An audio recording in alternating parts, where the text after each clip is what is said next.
Serial के आज के धमाकेदार एपिसोड ने तो कहानी का रुख ही बदल कर रख दिया है। एक तरफ जहां बदले की आग भड़क रही है, तो दूसरी है तरफ लाला सियान की तलाश में दिन रात एक किए हुए। जिस गाजी को सब मासूम समझ रहे थे, उसने ऐसा कदम उठाया कि सबके होश उड़ा दिए।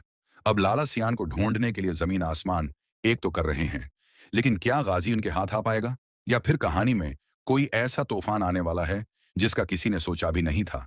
आपके ख्याल में क्या लाला सियान गाजी को ढूंढकर अपने बेटे का बदला ले पाएगा, या गाजी सियान हमेशा के लिए बच निकलने में कामयाब हो जाएगा, या फिर गाजी यूसुफ अपने बेटे को बचाने की खातिर लाला को कत्ल करा देगा। अपनी कीमती राय का इजहार नीचे कमेंट सेक्शन में जरूर करें। और हाँ, अगर वीडियो पसंद आई हो तो उसे लाइक करें और चैनल को सब्सक्राइब करना मत भूलें। मिलते हैं अगली वीडियो में, तब तक के लिए अल्लाह हाफिज।